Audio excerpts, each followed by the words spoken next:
Olha, a gente fala sobre a chuva em Pernambuco, gentilmente nos atendendo o Coronel Lamartine Barbosa, secretário executivo da Defesa Civil de Pernambuco. A chuva causa desalojamento de milhares no Grande Recife e são pelo menos 13 mortos. Secretário, primeiro, muito obrigado por atender a Jovem Pan. Eu pergunto, é a pior chuva em quanto tempo no estado?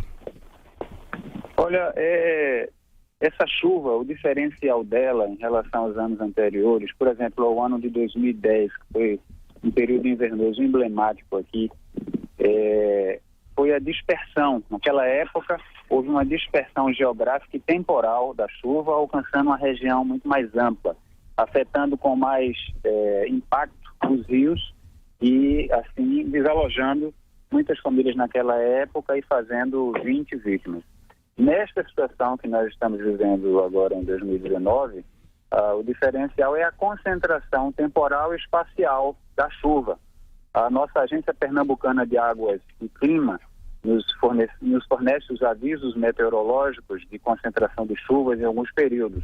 Como, por exemplo, no sábado passado, a agência fez um informe de chuvas de moderadas a fortes, no período de 48 horas, e o que acontece é que essas chuvas terminam se concentrando com muita intensidade em determinada região e, sobretudo, em regiões extremamente populosas, regiões com risco elevado, regiões de encostas, que são áreas já devidamente conhecidas, mapeadas pelas defesas civis municipais, só que áreas muito populosas, áreas com deficiência de infraestrutura.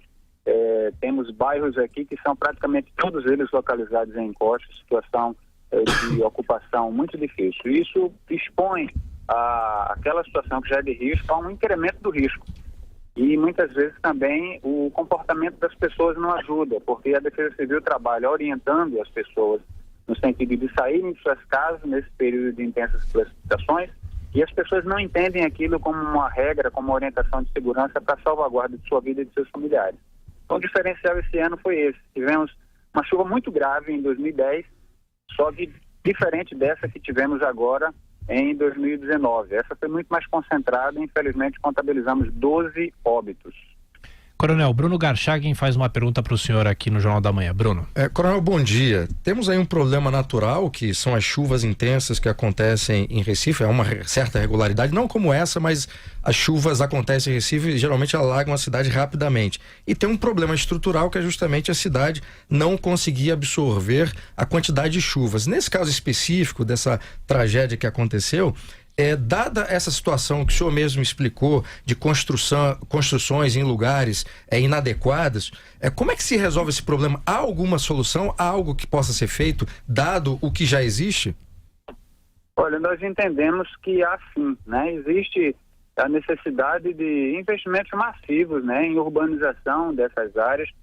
O Sistema Nacional de Proteção e Defesa Civil, inclusive, orienta através da portaria 624 do Ministério do Desenvolvimento Regional, portaria de 2017, a produção de projetos e infraestrutura visando a fase de prevenção da Defesa Civil.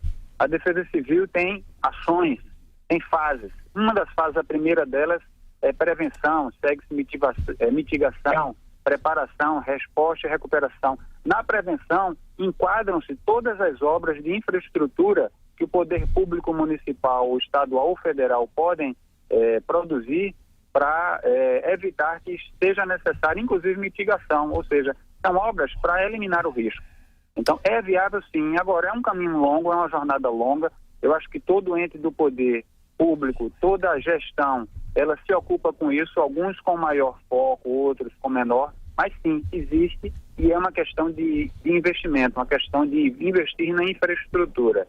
Para não ter que investir em recuperação, é melhor investir na prevenção. Existem dados da ONU que dão conta de que a cada dólar investido em prevenção, quando se deixa de gastar $7 em recuperação. Então, infelizmente, a cultura, não sei se do nosso povo, do nosso país como um todo, ela não é muito focada na cultura prevencionista. Somos, de alguma maneira, reativos. Eu não falo de mim, de nenhum poder público em particular. Eu acho que é uma questão até da nossa cultura. Mas a gente começa a ver iniciativas importantes nesse sentido, como Recife, por exemplo. Recife é um município que eu testemunho particularmente, porque sou cidadão aqui do Recife, moro no Recife por toda a minha vida, 50 anos, e vejo o trabalho incansável da Prefeitura em trabalhar a melhoria da condição de vida das populações dessas regiões de maior risco, inclusive fazendo obras de infraestrutura com muros de contenção, muros de arrimo e outras metodologias. Agora, Coronel, há algo que os donos desses imóveis os donos possam fazer, além de esperar essas medidas que são do poder público, que são importantes? Eu acredito que sim, porque existe um adágio que nós usamos no país inteiro acerca da defesa civil. Defesa civil somos todos nós. Por exemplo, nós que somos o órgão de defesa civil, simplesmente fazemos a coordenação dos esforços a favor da proteção e da segurança das comunidades. Vocês que estão na imprensa, vocês usam o veículo de comunicação para transmitir essas orientações de segurança, essas condutas, para desenvolver essa sensibilidade da autoproteção da nossa população. A ideia da autoproteção é que, diante do conhecimento, a pessoa possa cuidar da sua própria segurança, da segurança de sua família, da segurança de sua comunidade. E a gente testemunha que as equipes municipais de proteção e defesa civil têm feito esse bom trabalho aqui na região metropolitana, inclusive no interior, fazendo o quê? O reconhecimento do risco, a avaliação do risco, o monitoramento do risco nesses períodos críticos de chuva e a interlocução com a população, conversando com as famílias, dizendo para elas não cortarem barreiras, não removerem vegetação natural das encostas, não plantarem árvores nas encostas, evitarem puxadinhos nas casas que possam interferir nas canaletas. Então, medidas que o próprio cidadão, ele dentro da sua casa, pode tomar para minimizar a exposição da sua vida ao risco.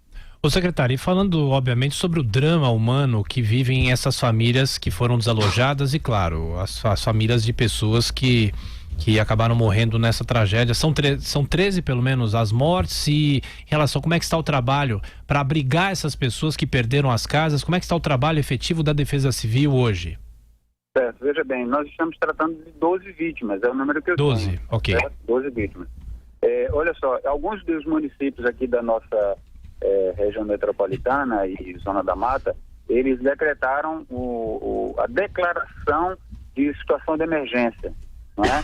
Porque a partir desse decreto, ele caminha através de um sistema que é gerenciado pelo Ministério do Desenvolvimento Regional, Sistema Integrado de Informações sobre Desastre, S2D, e chega lá na frente a um reconhecimento federal.